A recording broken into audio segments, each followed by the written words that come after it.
Far-right activist and agitator Matt Walsh recently posted on X with some advice from his MAGA Republican cohorts. Quote, Kamala Harris has all of the big-name entertainers on her side, all of them. Please, do not try to counter this by parading around a bunch of washed-up or obscure entertainers that nobody cares about. This just makes us look sad and irrelevant. Yes, it was a rare moment of self-awareness from the right, and he had a point. There is, to say the least, a stark difference between Kamala Harris and Donald Trump's celebrity endorsements. Harris has a bunch of A-listers backing her, like Charlie XCX, who said it herself. Kamala is Bratz, or Beyonce, who allowed Harris to use her freedom at her campaign events, or Megan Thee Stallion, who performed at a packed rally in Atlanta last month. And not to mention an endorsement from actor George Clooney. As for Trump's big A-list backers, well, A-list, he's got somebody. He's got Kid Rock and he's got wrestler Hulk Hogan. Both of them were at the Republican National Convention. And he's also being backed by Superman actor Dean Cain, has-been Hercules actor Kevin Sorbo, and Dennis Quaid of, wait for it, Parent Trap fame. Now, I can't speak for everybody else, but I come from a place called 2024, and in there, we would call all of those dudes washed. But the big question is, what is it actually worth?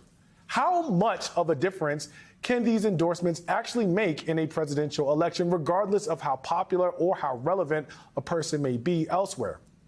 As Vox puts it, if you're one of the most famous, influential women in the world, you may be able to sway a presidential election a little. If not, the effect might be a bit more limited.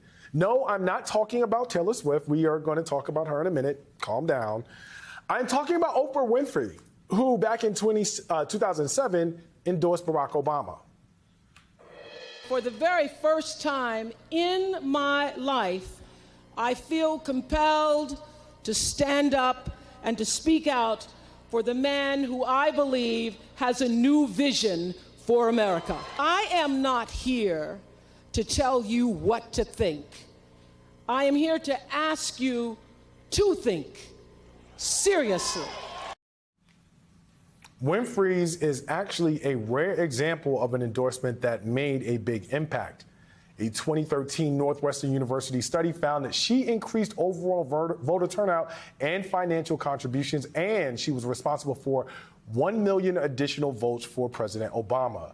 There's an important caveat. That was actually a Democratic primary when voters were choosing from the candidates with the same party affiliation rather than a general election. But what if we apply that logic to today? There's a buzz around a Harris endorsement from Swift, who did endorse Biden back in 2020.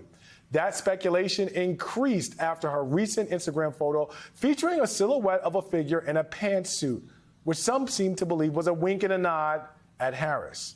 Don't forget Swifties for Kamala, which launched last month and already has some 87,000 followers across X and Instagram. Their organizing efforts kick off at the end of the month.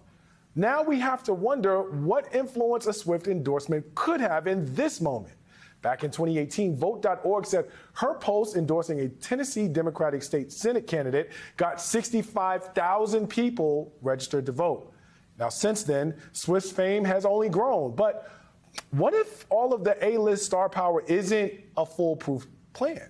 Maybe instead it's about meeting voters where they are. That is to say, celebrities who aren't necessarily household names, but still have influence in their own right.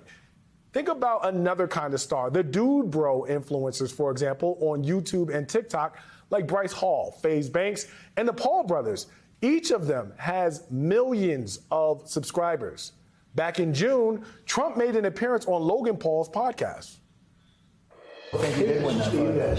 Oh, no way. We got gifts. Oh, nice. Sells for a lot of money, this thing. Oh, no way. Thank you, President. You split it up. Here's amazing.